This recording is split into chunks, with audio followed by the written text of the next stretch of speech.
Que a graça e a paz do nosso Senhor e Salvador Jesus Cristo seja com a sua vida, hoje e sempre. Estamos juntos em mais uma transmissão da Igreja Batista Nacional do Barro, uma igreja comprometida com a Palavra de Deus e a proclamação do Evangelho. Tivemos 2 semanas, irmãos, aí de interrupção por razões justas, mas estamos aqui retomando nossas transmissões e em breve nós estaremos fazendo nossas transmissões a partir do templo, se Deus quiser, ainda agora no mês de outubro. Então aguarde nossas informações a respeito disso. Mas até lá, então, nós estaremos aqui juntos por meio deste canal, transmitindo a palavra de Deus. Eu quero convidar você a, nesse instante, orar comigo, pedindo a bênção de Deus para essa transmissão e para todo esse tempo que estaremos juntos, meditando na sua santa palavra. Então, juntos, nós vamos orar. Senhor, nós queremos te agradecer e te louvar, porque o Senhor tem nos ajudado, a tua graça tem sido abundante sobre nós, e nós te louvamos por isso.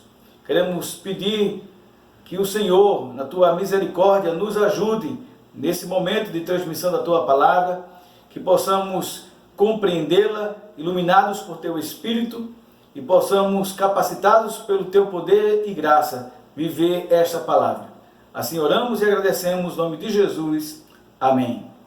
Eu quero convidar você, antes de nós lermos a palavra de Deus e meditarmos nesse texto, que será em Mateus, capítulo 20, eu quero convidar você a, juntamente comigo, ter esse tempo de louvor e de adoração ao nosso Deus. Então, esse tempo é muito precioso, esse tempo ele é muito valioso. Então, louve o nome do Senhor através da música, através do cântico, com o seu coração alegre diante de Deus. Mas também quero convidar você, logo após, juntos, termos nosso momento de intercessão, suplicando a Deus as suas bênçãos, mas sem esquecer também de agradecer as bênçãos já recebidas e, pela fé, já agradecer as bênçãos que iremos receber. Esse é um momento também importante nessa transmissão, é um momento em que também você não pode ficar indiferente, mas eu quero lhe chamar, lhe convidar para cantar e depois orar. E logo em seguida estaremos meditando juntos na Santa Palavra de Deus.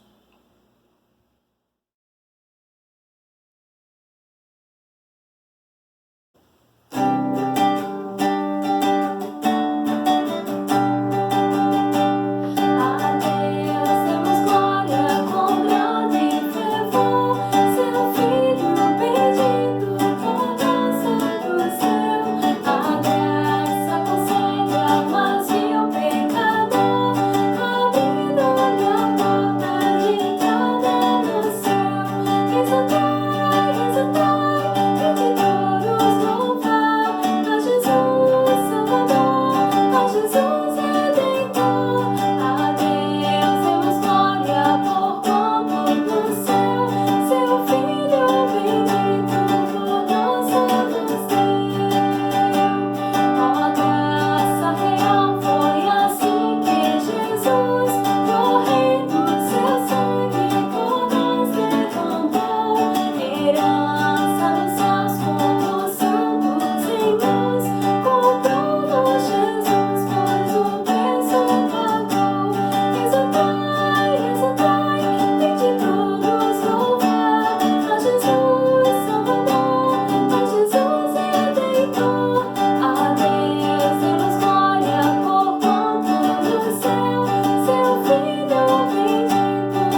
Quero convidar você a abrir a sua Bíblia no Evangelho de Mateus, capítulo 20, do verso 1 em diante, até o verso 16.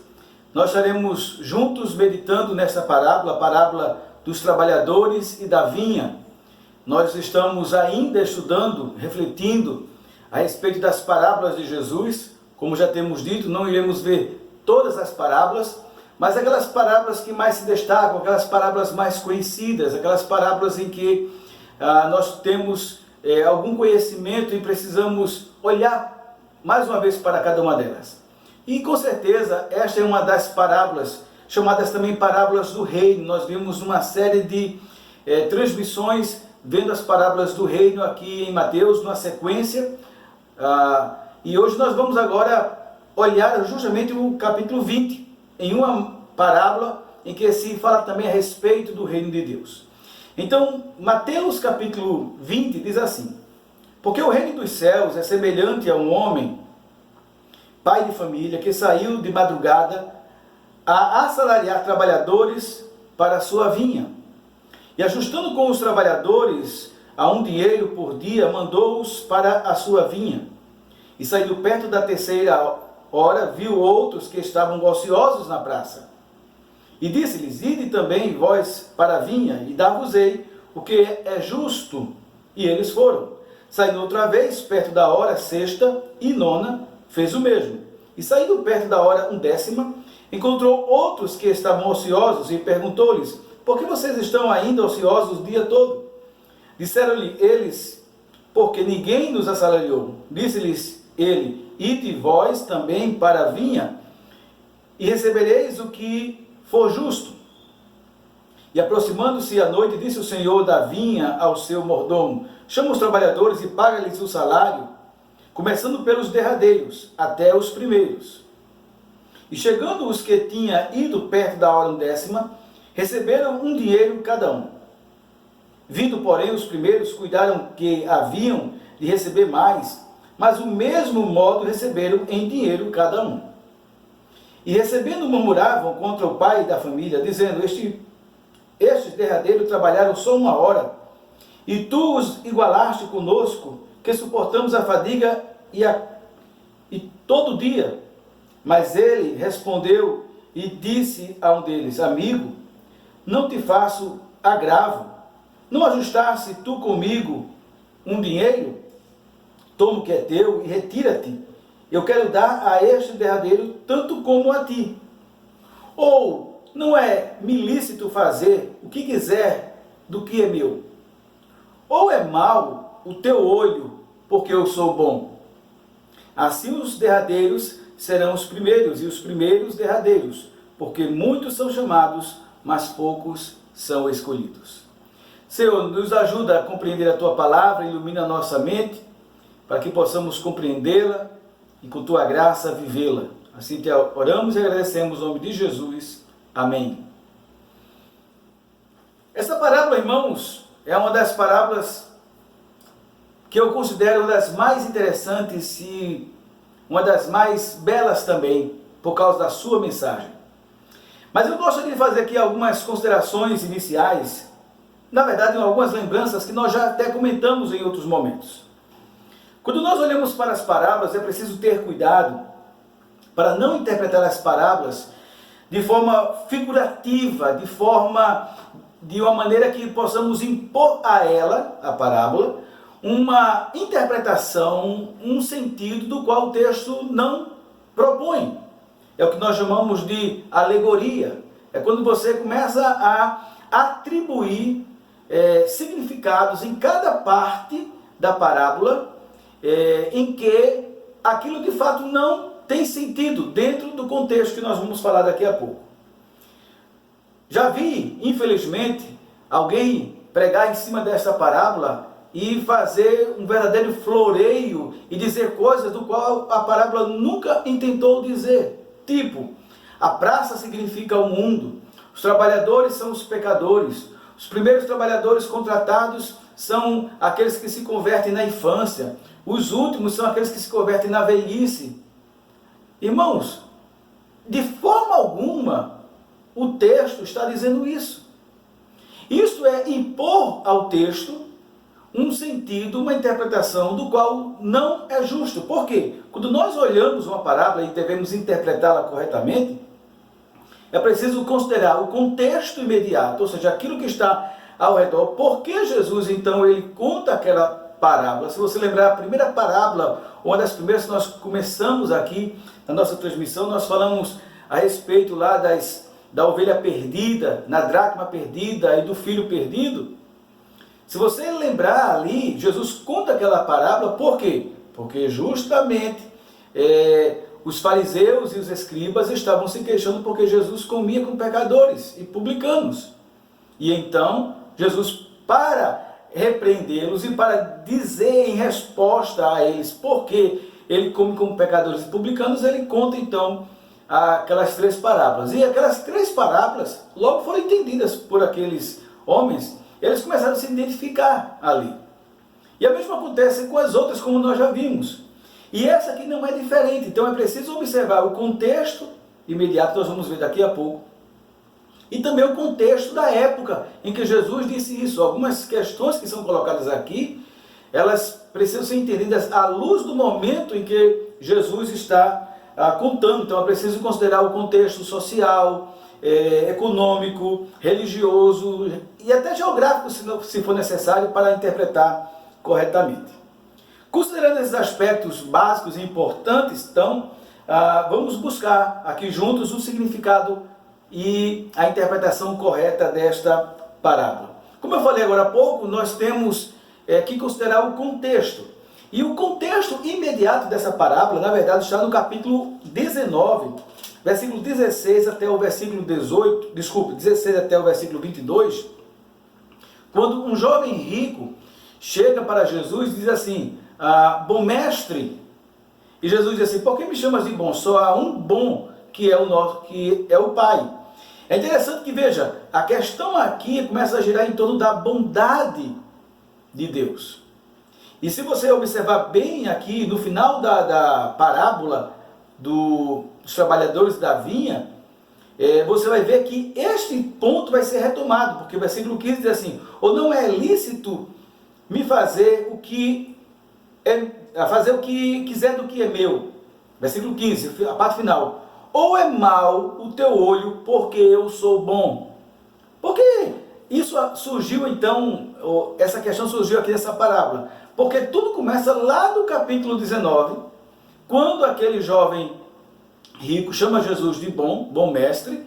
Jesus diz que bom é o Pai, e Jesus então começa a falar que ele deve vender todas as suas propriedades e segui-lo. Ele sai entristecido. Jesus então vai dizer que dificilmente aqueles que têm sido enriquecidos entrarão no reino dos céus. Jesus não está dizendo que não se pode, Jesus está dizendo que dificilmente, porque eles colocam toda a sua confiança em suas riquezas.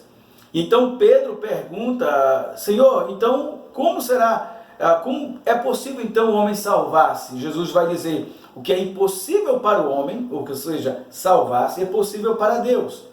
Então agora surge um novo momento em que, ainda no capítulo 19, Pedro vai fazer a seguinte questão, ou melhor, o seguinte questionamento a Jesus: ó Senhor, nós deixamos pai, mãe, deixamos tudo para te seguir. E o que será então agora? Então Jesus ele vai dizer o seguinte, versículo 27 em diante, quando Pedro tem esse diálogo com Jesus, Jesus então vai dizer, versículo 28, em verdade vos digo que vós que me seguistes, quando na regeneração o Filho do Homem se assentar no trono da sua glória, também vos assentareis com 12 tronos para julgar as 12 tribos de Israel. E todos aqueles que tiverem deixado casa, ou irmãos, irmãs, pai, a mulher, filhos ou terras, por amor do meu nome, receberá 100 vezes tanto e herdará a vida eterna. Porém os primeiros serão os últimos, e os últimos serão os primeiros. Capítulo 20, versículo 1. Porque o reino dos céus é semelhante a um homem, pai de família, que saiu de madrugada a assalariar os trabalhadores para a vinha. Veja que o capítulo 20, quando Jesus começa a parábola, tem tudo a ver com o questionamento de Pedro. Então é preciso entender todo este contexto aqui. Por quê? Porque a questão começou a respeito da bondade. Jesus disse que o Pai é bom. E agora Pedro está perguntando o que será deles, porque eles deixaram tudo. E Jesus diz que serão recompensados, mas porém, os últimos serão os primeiros. E aí Jesus então começa a falar esta parábola. Então esse é o contexto imediato aqui do episódio em que Jesus pronuncia este ensinamento. Mas há uma outra questão também aqui que é preciso considerar, que é o contexto da época de Jesus para podermos entender essa parábola. Veja bem, aqui você tem alguns elementos que não fazem bem parte do nosso contexto ocidental.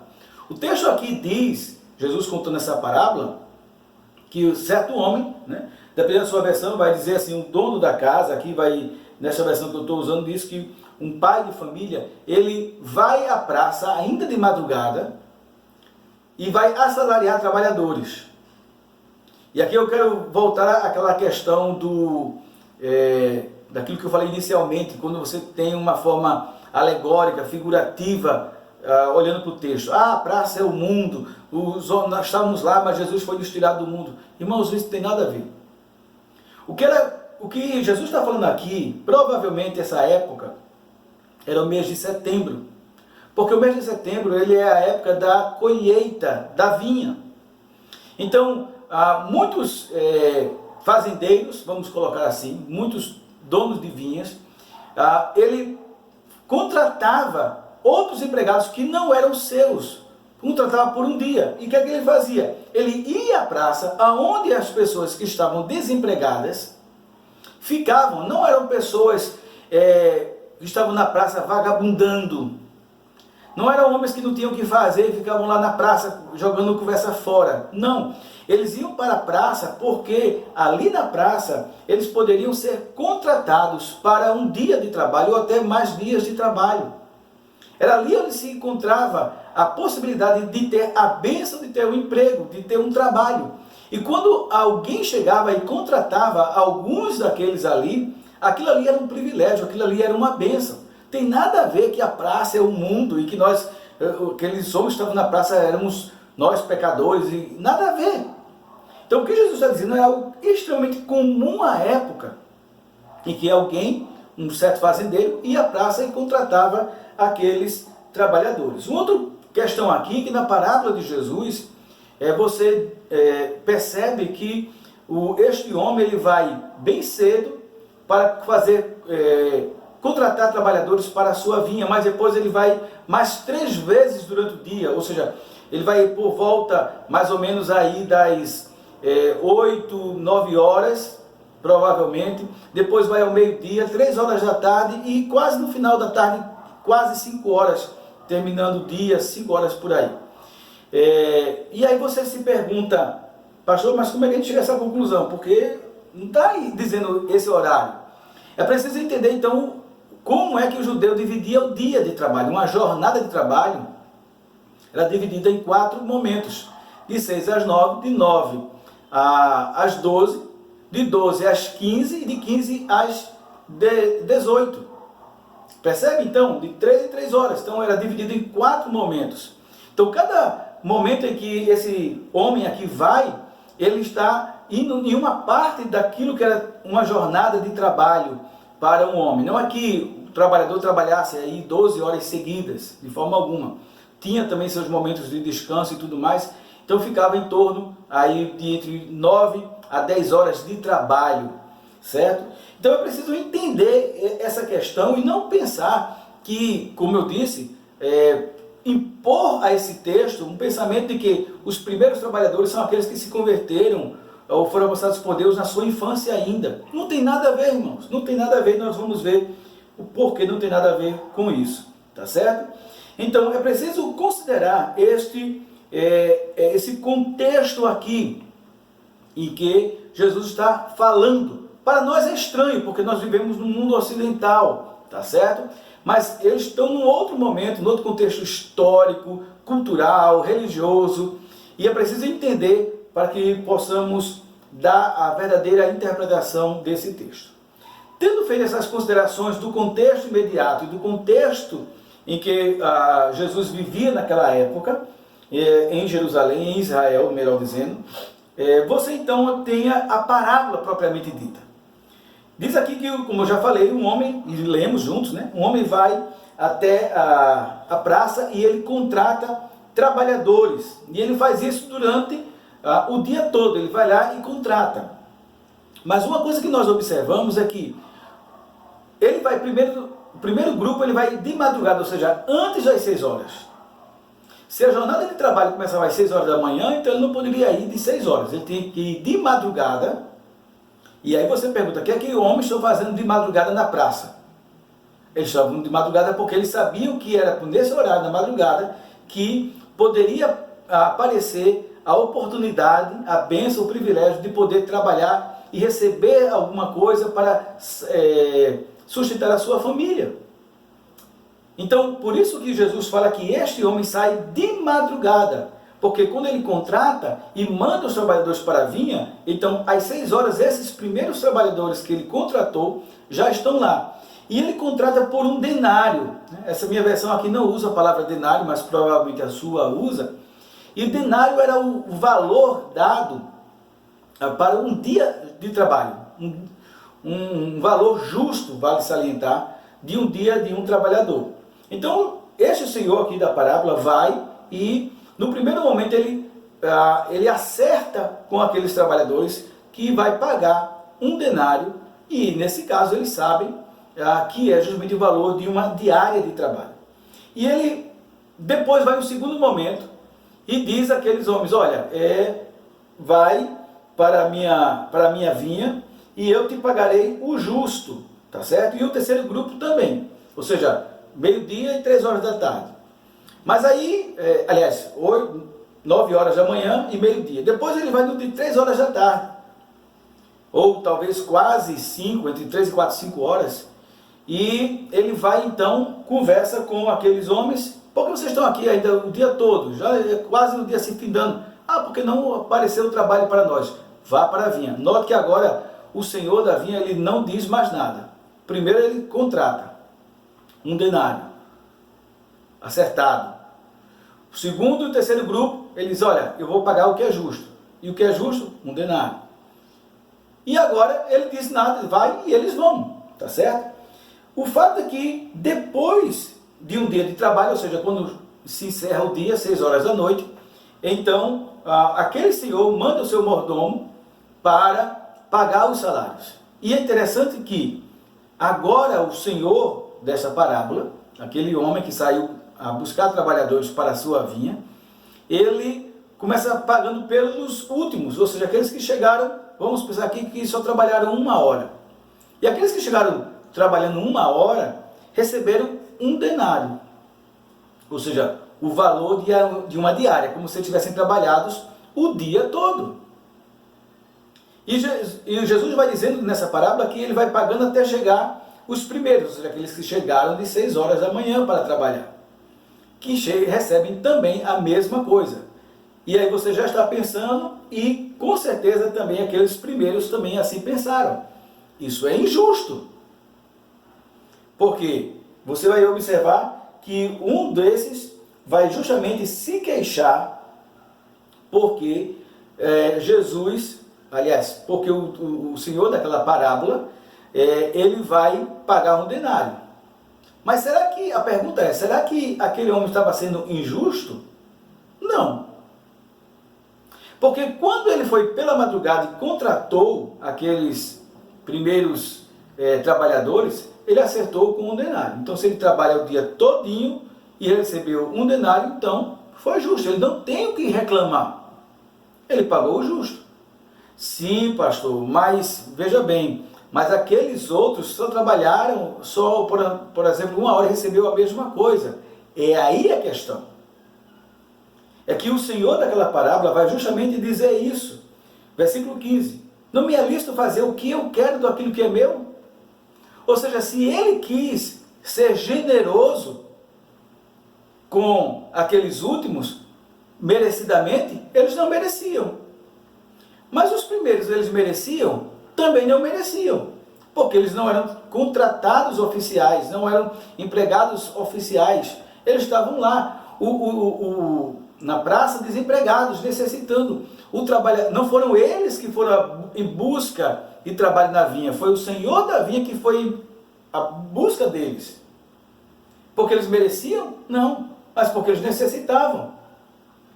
Então, o que está acontecendo aqui é que aquele que foi contratado primeiro está questionando não a justiça, porque ele sabe que aquele senhor está sendo justo, porque ele contratou. O que ele está questionando é a bondade, a generosidade. Só que ao questionar a generosidade daquele dono, daquele fazendeiro, em relação aos últimos, ele esquece que ele também mesmo tem sido alvo da generosidade, da bondade daquele senhor. É nesse ponto aqui que então a gente começa a buscar o sentido e a lição dessa principal parábola. E é interessante um ponto aqui que Jesus, no versículo 30, ele vai inverter aquilo que ele disse no versículo 30 do capítulo 19. Veja só, no capítulo 19, Jesus vai dizer assim, dizendo a Pedro, que os últimos serão os primeiros. Mas agora no capítulo 20, 16, Jesus vai dizer que os primeiros serão os últimos. Peraí, Jesus inverteu? Foi, porque no início ele diz os primeiros serão os últimos.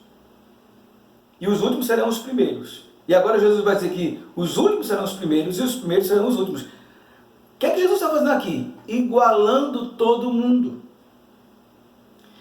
Aquele questionamento daquele senhor da parábola, do servo na parábola, achava que o homem estava sendo, aquele senhor estava sendo injusto. Mas ele não é injusto, porque ele distribui generosamente como ele quer.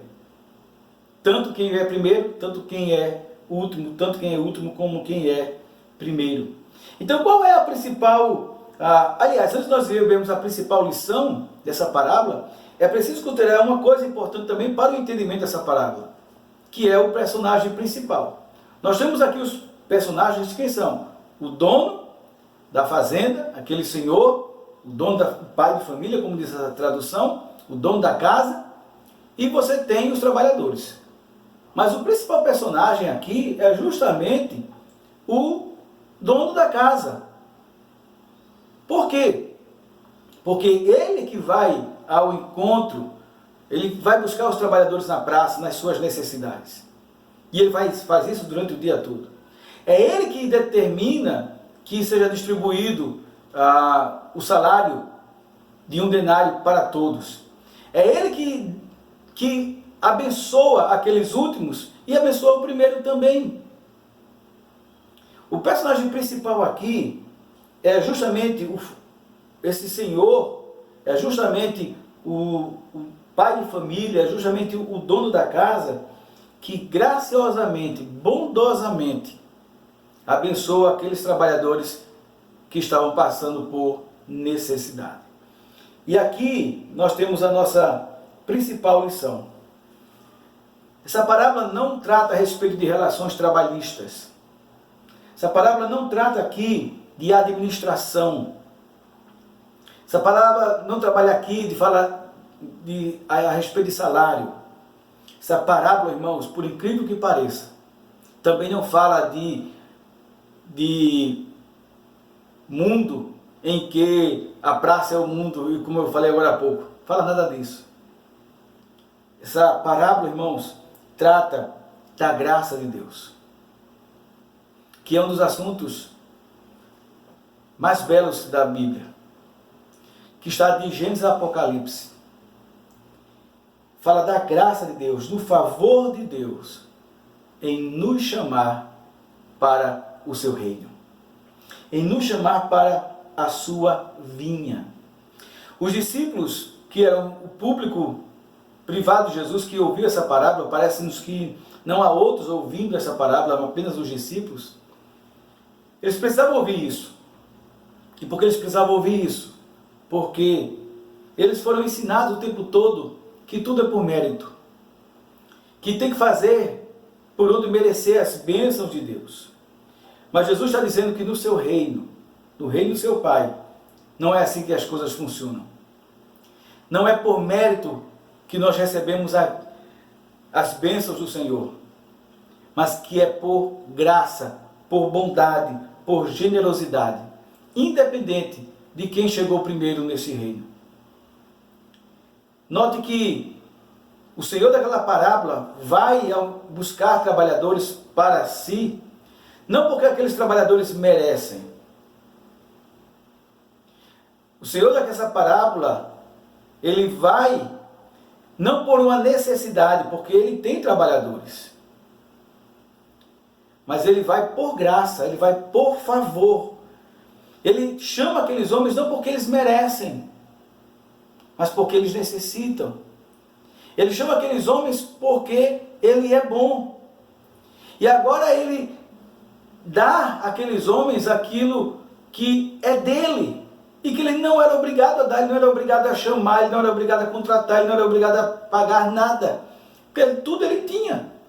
Mas ele faz isso com aqueles homens, por graça, por favor, por bondade.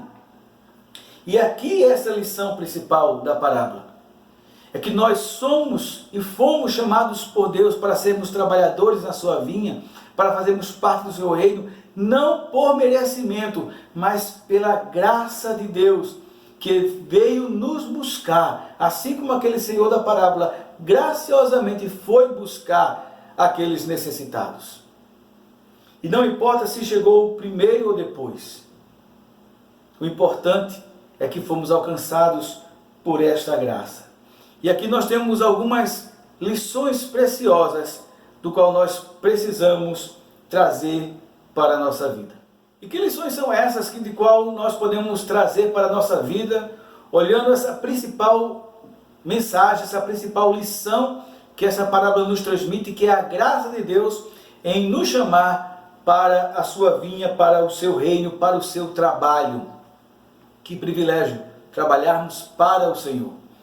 Primeira aplicação que eu gostaria de fazer aqui, concluindo então esta mensagem, essa reflexão, é que nós devemos buscar evitar, ou devemos evitar, irmãos, interpretações fantasiosas da palavra de Deus, fruto de mentes descomprometidas com a palavra de Deus. Muitas vezes nós perdemos a beleza do texto, ou nós somos enganados com a interpretação errada das Escrituras, porque vamos atrás de mentes fantasiosas. Primeira vez que eu vi essa má interpretação desse texto, como meu coração ficou inquieto, como eu me entristeci, e em ver pessoas que estavam quase não se emocionando até, mas com uma interpretação totalmente errada, e a mensagem principal, que é a graça de Deus, não foi transmitida aqui. Então tenha cuidado ao ouvir a palavra do Senhor. Tenha cuidado ao ouvir as interpretações. Escute homens de Deus que estejam comprometidos na interpretação correta das Escrituras, e que não fiquem inventando coisas do qual a Bíblia nunca disse. Essa é a primeira lição. A segunda lição que nós podemos trazer de forma aplicativa para as nossas vidas é que nós devemos ter cuidado de não sermos murmuradores como aquele trabalhador daquele primeiro grupo. Por quê? Porque muitas vezes nós estamos sendo alvos, às vezes não, somos alvos da bondade de Deus, somos alvos da graça de Deus, mas nós estamos mais para nos queixar porque Deus abençoou aquele outro e não me abençoou desse jeito, porque Deus fez aquilo com aquele outro e não fez comigo desse jeito. E nós começamos a questionar, não a justiça, mas questionar a bondade de Deus.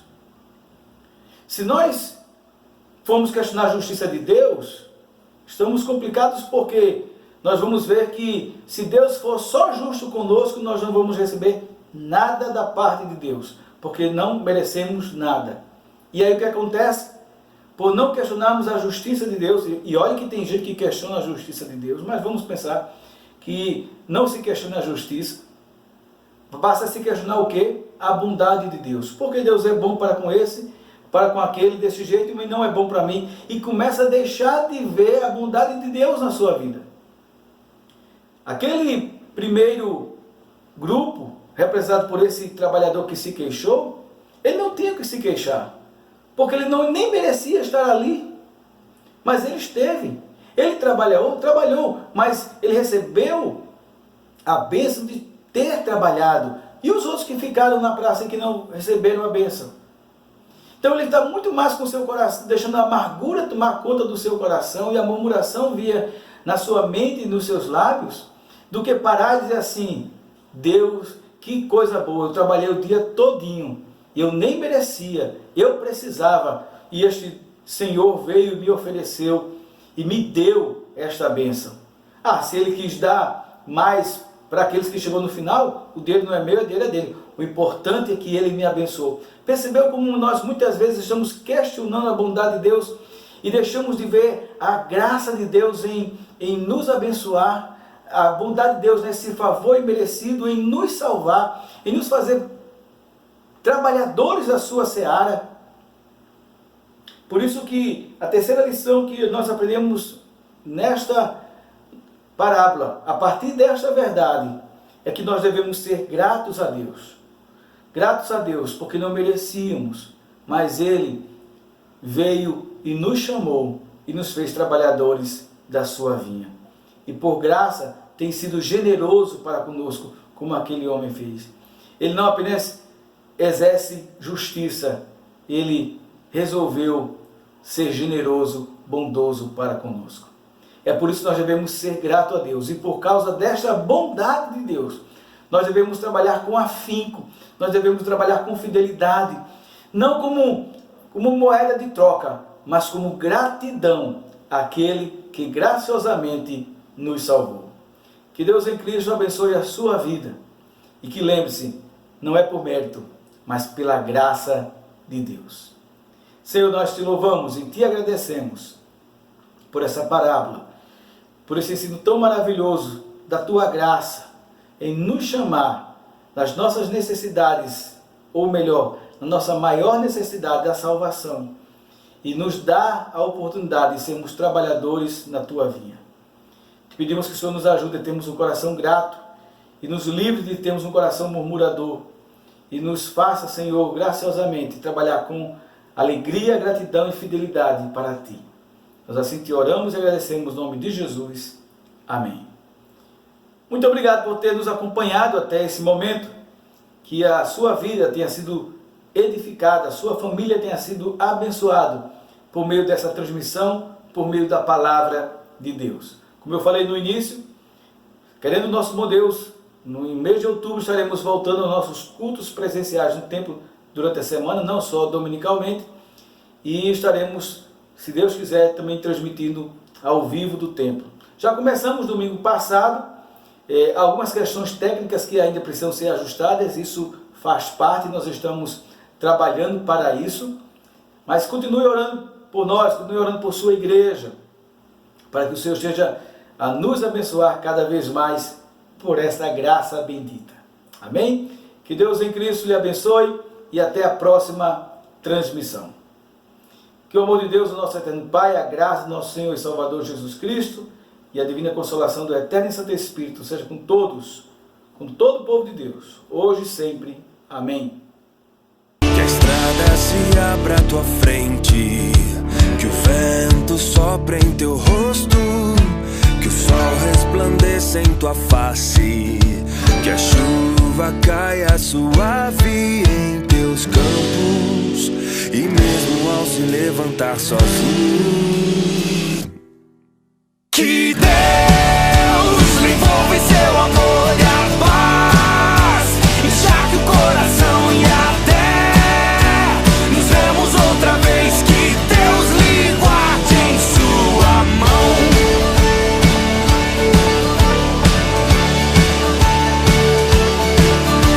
Que as gotas da chuva em teu rosto, com a brisa lhe tragam alívio, que esta